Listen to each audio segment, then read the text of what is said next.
शव यात्रा। अमरपुर नाम के एक गांव में विमल हलवाई अपने 2 छोटे बच्चों और बीवी के साथ रहता है।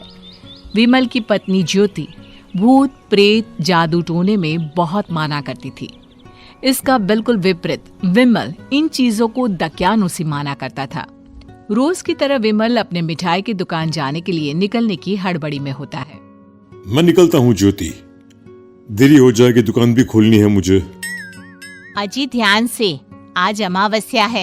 रास्ते में कोई कपड़ा या कुछ भी गिरा हो तो उसे लांग मत दीजिएगा, बगल से चले जाइएगा।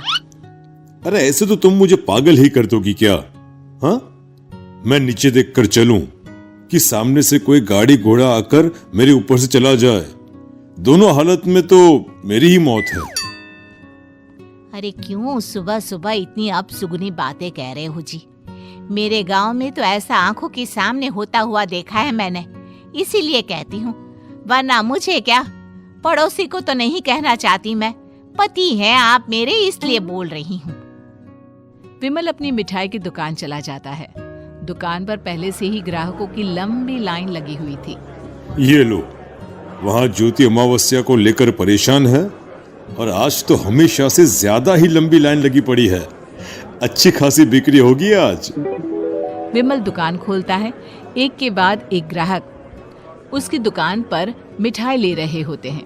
तभी गांव की एक बूढ़ी औरत विमल से कहती है, जिस तेजी से बिक्री हो रही है, कहीं किसी की नजर ना लग जाए, नींबू मिर्ची टांग ले। अरे क्या चाची तुम भी, ये सब नजर बजर कुछ नहीं होता है। कैसे लोग हैं मेरे आसपास। अपनी दुकान से शाम को विमल हंसते कूदते वापस घर आता है।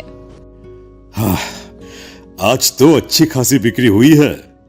1 महीने में जितनी बिक्री होती है, एक ही दिन में आज उतने पैसे कमा लिए मैंने। ये तो बहुत अच्छा हुआ जी, आज ही घर की नजर उतारी है मैंने। बिक्री तो अच्छी होनी ही थी। अच्छा, तुम खाना लगा दो, सारा माल बिक चुका है। मुझे शहर जाना होगा, कुछ चीजों की जरूरत पड़ेगी। रात भर मिठाई बनाऊंगा, तब जाकर कल सुबह दुकान खोल पाऊंगा। खाना खाकर विमल शहर जाने के लिए निकल पड़ता है। सुनिए जी, ध्यान से जाइएगा। चौरस्ते पर किसी जादू टोने की चीज पर पैर मत रख दीजिएगा। हे भगवान, हद हो गई ज्योति, ये तो मैं जा रहा हूं। विमल गुस्से से शहर जाने निकल पड़ता है। रात का काला घना अंधेरा, चांद की एक भी किरण ना होने के कारण अंधेरे में कुछ भी देख पाना मुश्किल था। जंगल के बीच के एक अधकच्चे रास्ते से विमल जा रहा होता है।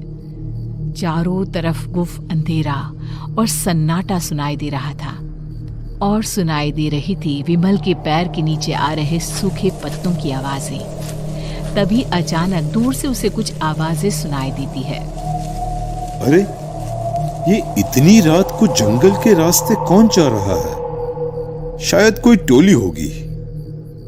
राम नाम सत्य है, राम नाम सत्य है, राम नाम सत्य है, राम नाम सत्य है। धीरे धीरे आवाज कुछ कुछ सुनाई पड़ती है।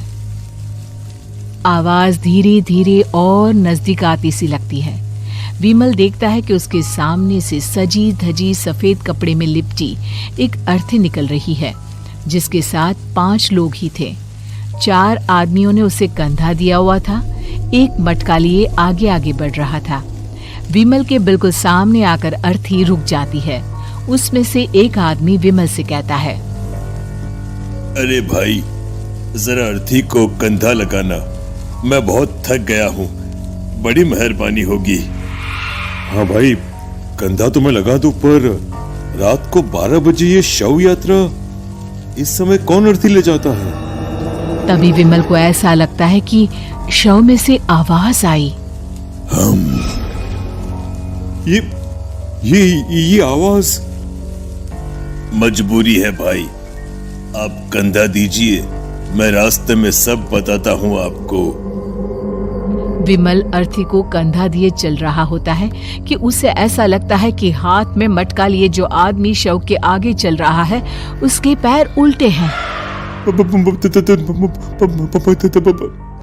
क्या हुआ भाई, हकला क्यों रहे हो? वो आपके साथी के पैर उल्टे। विमल अपनी बात पूरी भी नहीं कर पाता कि वो देखता है कि उस आदमी के पैर तो सीधे ही हैं। अरे नहीं, कुछ नहीं, मुझे शायद वहम हुआ होगा। धीरे धीरे सब आगे बढ़ रहे होते हैं। तब विमल को अचानक लगता है मटके में से एक हाथ बाहर आ रहा है। विमल घबरा जाता है।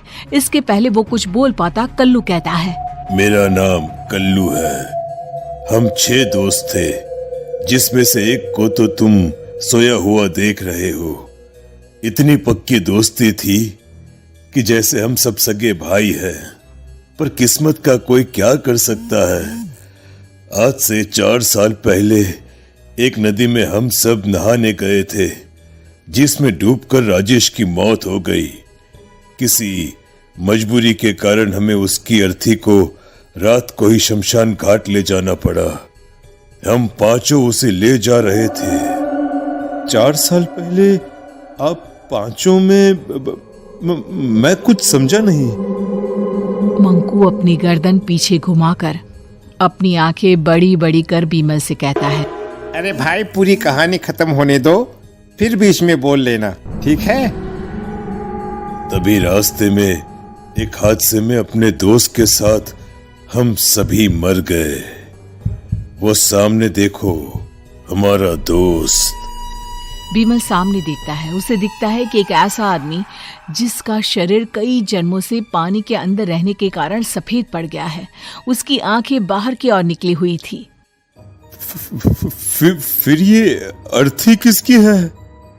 अर्थी के साथ के लोग अर्थी को नीचे रखते हुए एक साथ बीमल की ओर देखते हुए कहते हैं, तुम खुद ही देख लो। बीमल शव पर से सफेद कपड़ा हटाता है। शव की जगह खुद को ही देखकर बीमल के होश उड़ जाते हैं।